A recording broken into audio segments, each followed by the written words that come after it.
त्रिपुरा के हजारों ग्रामीण परिवार पीएम आवास योजना के लाभ से वंचित थे। मैं प्रशंसा करूंगा मेरे साथी विप्लव देव जी की, क्योंकि वो इस विषय को लेकर के मेरे पास आए। केंद्र सरकार के सामने उन्हें सारी चीजें उन्होंने रखी, सबूतों के साथ रखी। इसके बाद भारत सरकार ने भी अपने नियम बदले, परिभाषा को भी बदल दिया और इस वजह से त्रिपुरा के 1,80,000 से अधिक गरीब परिवारों को पक्के घर का हकदार बनाया गया। अभी तक त्रिपुरा के 50,000 से अधिक साथियों को पक्का घर मिल भी चुका है। 1.5 लाख से अधिक परिवारों को हाल में ही अपना घर बनाने के लिए पहली किस्त भी जारी की है। आप अंदाजा लगा सकते हैं पहले की सरकार कैसे काम करती थी और हमारी डबल इंजन की सरकार कैसे काम करती। भाई और बहनों, किसी भी क्षेत्र के विकास के लिए संसाधनों के साथ ही वहां के नागरिकों का सामर्थ्य भी इतना ही जरूरी है। हमारी वर्तमान और आने वाली पीढ़ियां हमसे भी ज्यादा सामर्थ्यवान बने, ये समय की मांग है, बहुत आवश्यक है। 21वीं सदी में भारत को आधुनिक बनाने वाले दूरदृष्टा नौजवान मिले, इसके लिए देश में नई राष्ट्रीय शिक्षा नीति लागू की जा रही है। इसमें स्थानीय भाषा में पढ़ाई पर भी उतना ही जोर दिया जा गया। त्रिपुरा के विद्यार्थियों को मिशन 100 विद्या ज्योति अभियान से भी मदद मिलने वाली, स्कूलों में सैकड़ों करोड़ रुपए से बनने वाली आधुनिक सुविधाएं पढ़ाई को और आसान और सुलभ बनाएगी। विशेष रूप से स्कूलों को जिस प्रकार अटल टिंकरिंग लैब, आईसीटी लैब और वोकेशनल लैब से लेस किया जा रहा है, वो इनोवेशन, स्टार्टअप और यूनिकॉर्न से युक्त आत्मनिर्भर भारत के लिए त्रिपुरा के युवाओं को तैयार करेगा। साथियों, कोरोना के इस मुश्किल कालखंड में हमारे युवाओं को पढ़ाई का नुकसान न हो, इसके लिए अनेक प्रयास किए गए हैं। कल से देश भर में 15 साल से 18 साल की आयु के किशोरों को मुफ्त टीकाकरण का अभियान भी शुरू किया गया। विद्यार्थी निश्चिंत होकर अपनी पढ़ाई कर पाए, अपनी परीक्षाएं बिना किसी चिंता के दे पाए, ये बहुत आवश्यक है। त्रिपुरा में तेजी से टीकाकरण अभियान चल रहा है। 80% से ज्यादा लोगों को पहली डोज और 65% से ज्यादा लोगों को दूसरी डोज लग चुकी है। मुझे पूरा विश्वास है कि 15 से 18 साल के युवाओं के संपूर्ण टीकाकरण का लक्ष्य भी त्रिपुरा तेजी से हासिल करेगा। साथियों, आज डबल इंजन की सरकार गांव हो, शहर हो, संपूर्ण और स्थायी विकास के लिए प्रयास कर रही है। खेती से लेकर वन उपज और सेल्फ हेल्प ग्रुप से लेकर सभी क्षेत्रों में जो काम हो रहा है, वो भी हमारी इसी प्रतिबद्धता का प्रमाण है। छोटे किसान हो, महिलाएं हो या फिर वनोपज पर निर्भर हमारे जनजातीय साथी, आज इन्हें संगठित कर एक बड़ी ताकत बनाया जा रहा है। आज अगर त्रिपुरा पहली बार मूली, बैम्बू, कुकीज जैसे पैकेज प्रोडक्ट लॉन्च कर रहा है, तो उसके पीछे त्रिपुरा की हमारी माताओं बहनों की बहुत बड़ी भूमिका। देश को सिंगल यूज प्लास्टिक का विकल्प देने में भी त्रिपुरा एक अहम भूमिका निभा सकता है। यहां बने बांस के झाड़ू, बांस की बोतलें, ऐसे प्रोडक्ट के लिए बहुत बड़ा बाजार देश में बन रहा। इससे बांस के सामान के निर्माण में हजारों साथियों को रोजगार, स्वरोजगार मिल रहा।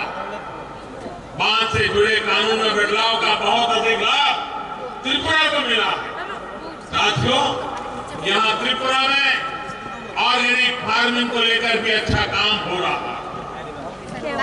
पाइनएप्पल हो, सुगंधित चावल हो, अदरक हो, हल्दी हो, मिर्च हो, इससे जुड़े किसानों के लिए देश और दुनिया में आज बहुत बड़ा मार्केट बन चुका है। त्रिपुरा के छोटे किसानों की उपज आज किसान रेल के द्वारा अगरतला से दिल्ली समेत देश के कई शहरों तक कम भाड़े में, कम समय में पहुंचा रहा। महाराजा वीरभद्र एयरपोर्ट जो बड़ा कार्गो सेंटर बन रहा है, इससे यहाँ के ऑर्गेनिक कृषि उत्पाद विदेशी बाजारों तक भी आसानी से पहुंचने वाले। साथियों, विकास के हर क्षेत्र में अग्रणी रहने की त्रिपुरा की जो आदत बन रही है, उस आदत को हमें बनाए रखना है।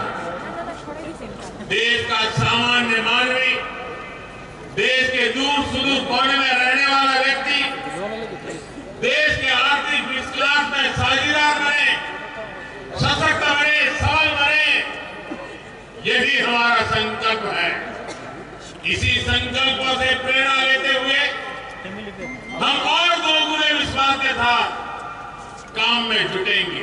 डबल इंजन की सरकार का कोई मुकाबला ही नहीं है। डबल इंजन की सरकार यानी संसाधनों का सही इस्तेमाल। डबल इंजन की सरकार यानी भरपूर संवेदनशीलता। डबल इंजन की सरकार यानी लोगों के सामर्थ्य को बढ़ावा। डबल इंजन की सरकार यानी सेवा भाव, समर्पण भाव। डबल इंजन की सरकार यानी संकल्पों की सिद्धि। और डबल इंजन की सरकार यानी समृद्धि की तरफ एकजुट प्रयास। आज यहां जिस मुख्यमंत्री त्रिपुरा ग्राम समृद्धि योजना की शुरुआत हो रही है, वो इसी का एक उदाहरण है। जब हर घर में नल से जल का कनेक्शन होगा, जब हर गरीब के पास पक्की छत होगी। और अभी मैं कुछ लाभार्थियों से मिलकर के आया, उनका खुद का अनुभव क्या है इस योजनाओं से, उसको समझने का मैं प्रयास करता हूं। लेकिन एक बेटी जिसको घर मिलना तय हुआ है, अभी तो सिर्फ फ्लोर का ही काम हुआ है, अभी दीवारें बाकी हैं, लेकिन वो इतनी खुश थी कि उसकी आंखों के आंसू बंद नहीं हो गए थे। ये खुशी,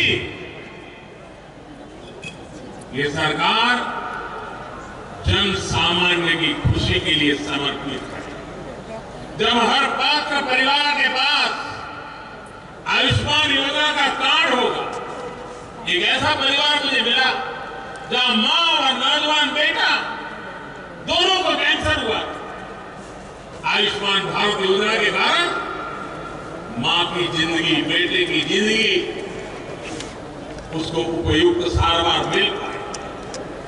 जब हर गरीब के पास बीमा सुरक्षा कवच होगा, जब हर बच्चे के पास पढ़ने का अवसर होगा, हर किसान के पास केसीसी कार्ड होगा, हर गांव में अच्छी सड़कें होगी, तो गरीब का आत्मविश्वास बढ़ेगा, गरीब का जीवन आसान बनेगा। मेरे देश का हर नागरिक सशक्त होगा, मेरा गरीब सशक्त होगा। यही आत्मविश्वास समृद्धि का आधार है, संपन्नता का आधार है।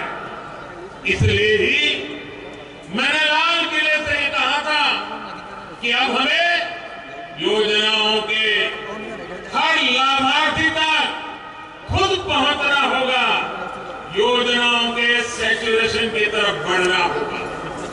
मुझे खुशी है कि आज त्रिपुरा ने इस दिशा में बहुत बड़ा कदम उठाया। ऐसे साल में जब त्रिपुरा अपने पूर्ण राजत्व के 50 वर्ष पूरे कर रहा, ये संकल्प अपने आप में बहुत बड़ी उपलब्धि है।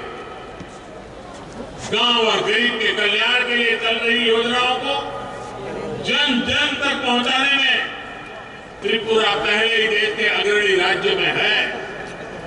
ग्राम समृद्धि योजना त्रिपुरा के इस रिकॉर्ड को और बेहतर बनाएगी।